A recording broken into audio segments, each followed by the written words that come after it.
Hey there guys, Aldershot here, and today we're going to take a look at Black Ice, developed by Super Duper Garrett Cooper, which is, by the way, the best name ever. I'm just saying.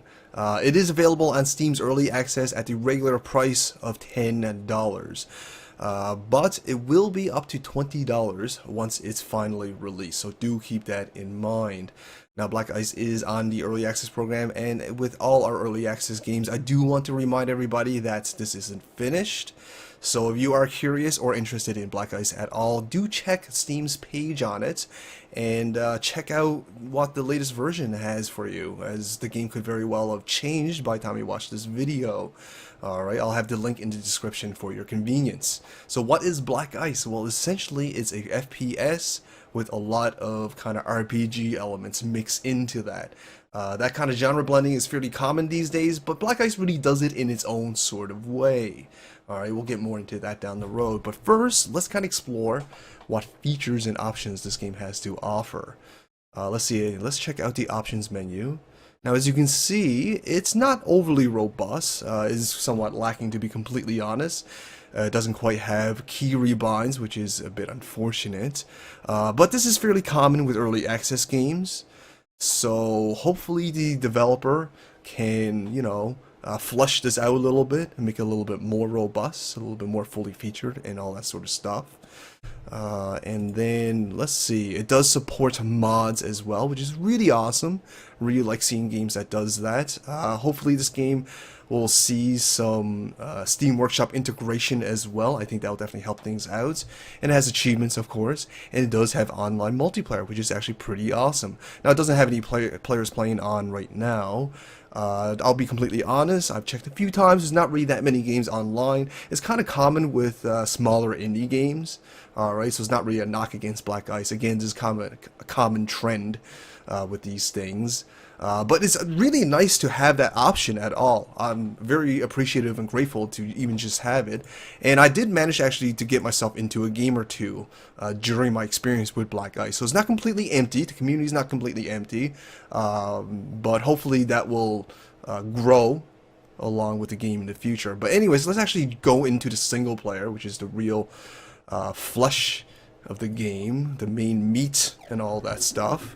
Alright, so this is Black Ice. As you can see, it definitely features kind of an interesting visual style. We'll talk a little bit more about its visuals down the road, because I definitely have a few things to say about it. But let's actually explore the game as far as the mechanics is concerned first and foremost. As you can see, it is a first-person kind of game. You have your shooting things and all that stuff, and all these buildings, as you can see, we're kind of in this sort of cyber world, I guess you can say. These are all interactable. You can interact with them, you can get some information out of them if you like, but more importantly, you can hack them, and that will trigger this sort of arena combat situation here. If you step out of this ring, the hack starts to disconnect, so you have to kind of stay in the arena. And it will take a distinct amount of time in order for you to finish the hack. And that will vary from building to building, as well as your own hacking skills. And at the end of it, you'll find these blocks. You collect them, and they're basically your items and your abilities. We'll check in on that now. Now over here, you'll see your stat bar, okay, while I'm moving around here. Now, if you played any kind of RPG at all, Diablo, or World of Warcraft, or Dragon Age Origins, or anything like that, this will look very, very familiar to you, okay? You'll have your DPS, then you have your movement speed, your loot find chance, your RAM, which basically is your stamina, your health, etc., etc., attack speed. I think you guys get it. And you can level up these hard stats with every level up, which we'll do now, actually. Looks like we got one. Let's see. Let's put it into weapon damage. Sure, you can't ever go wrong with weapon damage, so let's do that. So yeah, as you can see, you can level up your individual stats, increasing your character's abilities as you grow, just like any other RPG that you'll find. And over here are basically the items and abilities I've been picking up. They're basically the blocks, alright? And over up here is basically your hotbar, where you equip these abilities and items. Now, each item and ability, they'll serve their own purposes and all that stuff. Nothing that you won't be nothing that you won't be familiar with, especially if you played other RPGs. It serves the exact same purpose as other RPGs. You know, they're separate abilities, they have their own independent cooldowns, and they'll take up their own independent amount of energy when used, so do keep that in mind. And you can kind of customize them just like that, you know, whatever you want to use. Kind of like Borderlands, which this game kind of compares itself to quite a bit. Even though you find the same ability or item, they're not going to be the same. They will have different stats attached to them. Like this one will have, let's say this one here. I'll have the DPS of 100, okay? And mine only has the DPS of 18, but mine is a different rarity. Mine's more efficient, even though it has lesser DPS. This one sucks up too much energy for me to use kind of reliably, so that's why I'm not using it. So you have to kind of check on those stats. So it is kind of Borderlands-ish in that you are going to be farming a lot of the same items but with different stats, kind of min-maxing your character with the best items possible, and there is actually a lot of different abilities and items and that sort of stuff to kind of discover. Like right now I'm using a special kind of machine gun that shoots stars. It has a 25% chance of colorizing, which changes the color of the mob.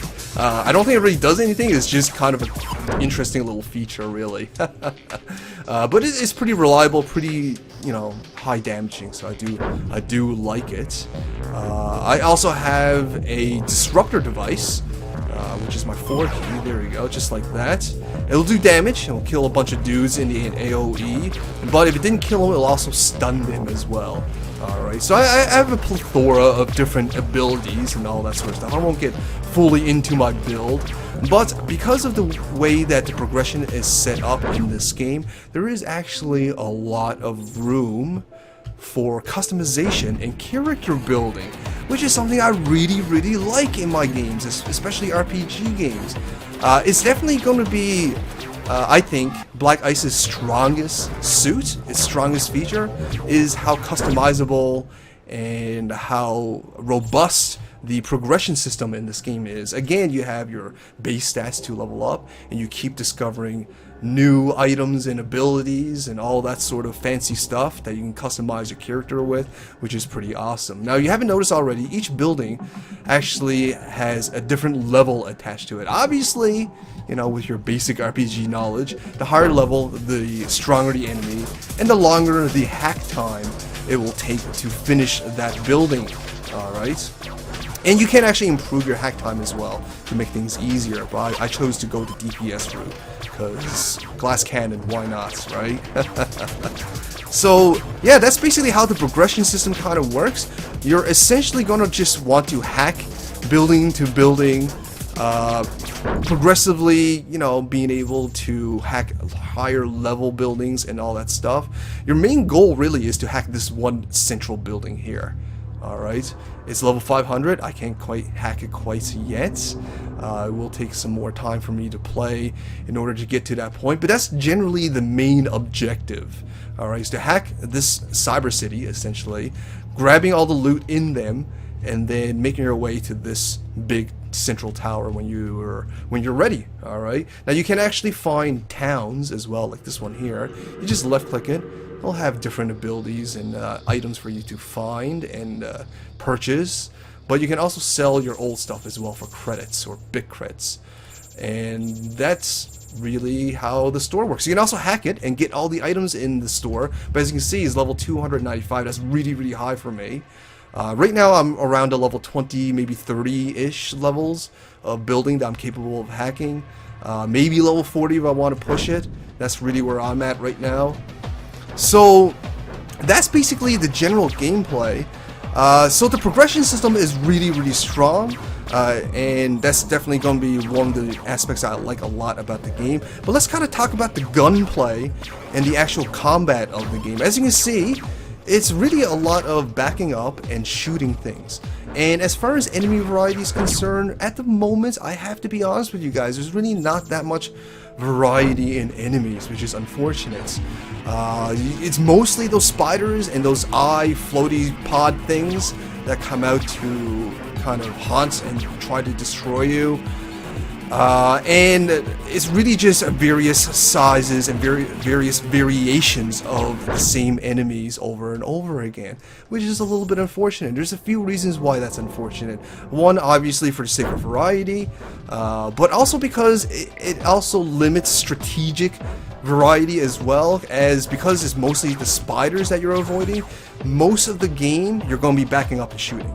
That's the general strategy for this game. So it is lacking a little bit of variety.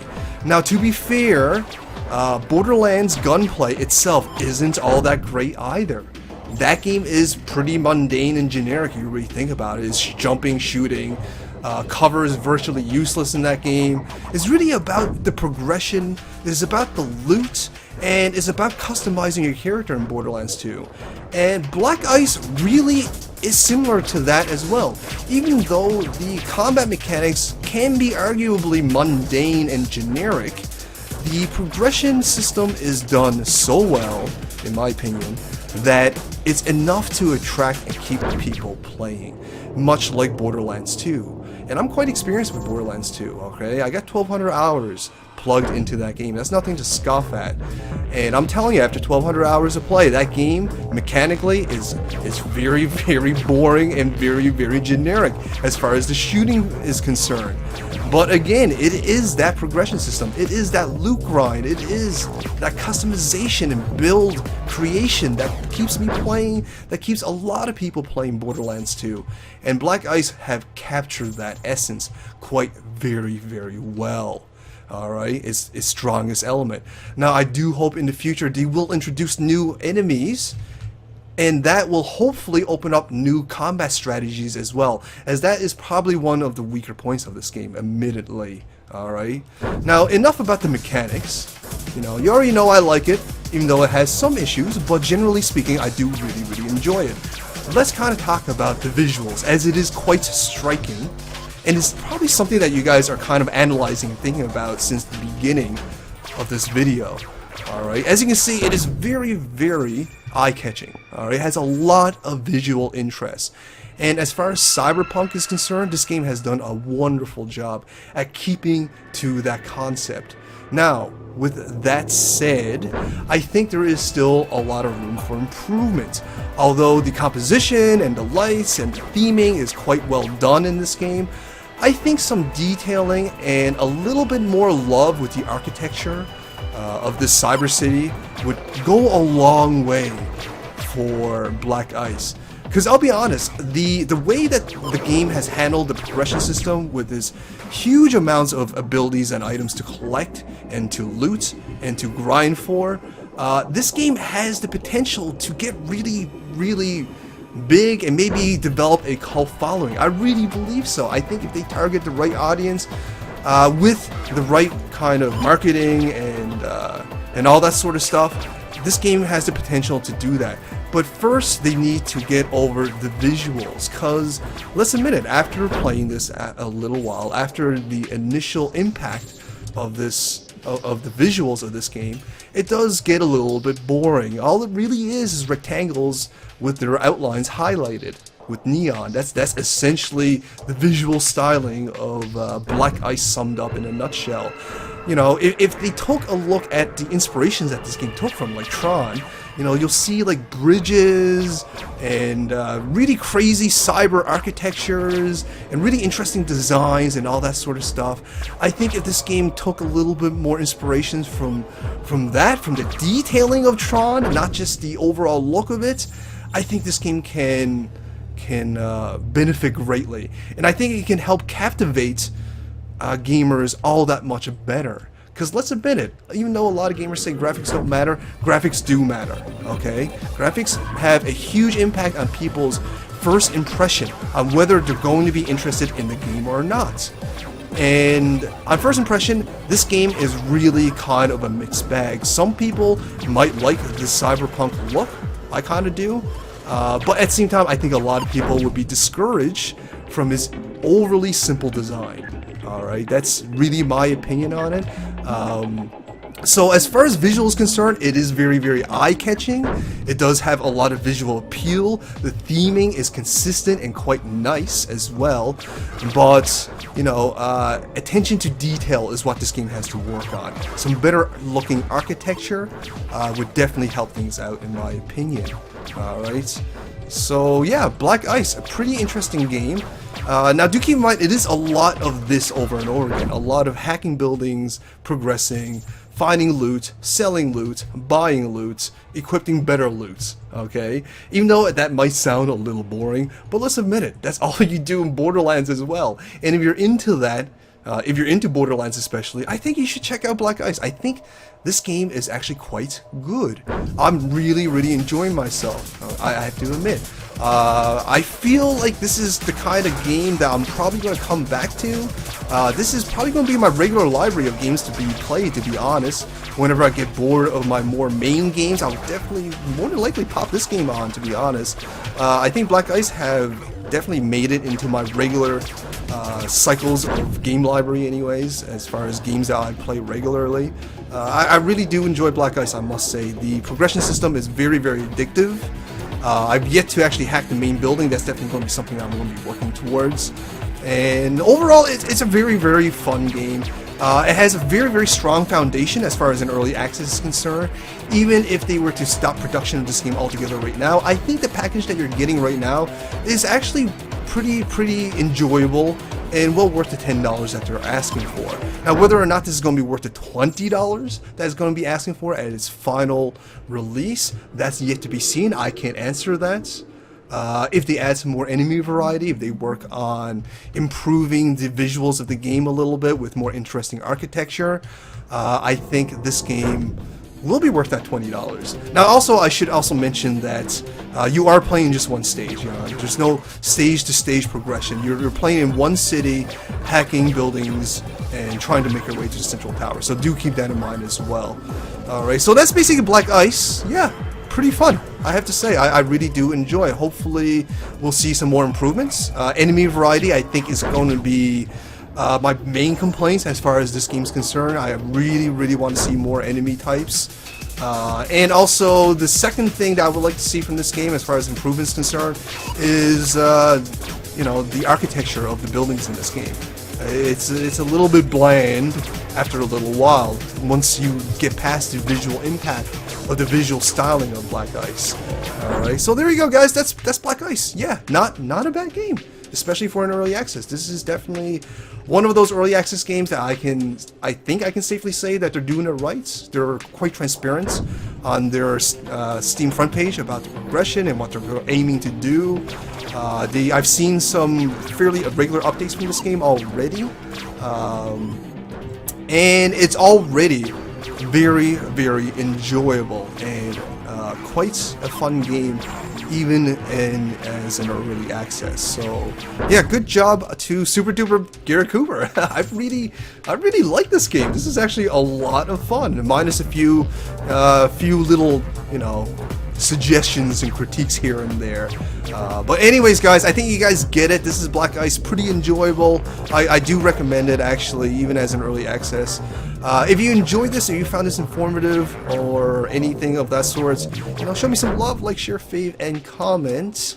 Let me know what you think of this game. Let me know what you would like to see out of this game as far as progression is concerned. But most importantly, you know, help me grow. Feed me my vegetables, and subscribe. Thanks for watching, guys. All the shout outs.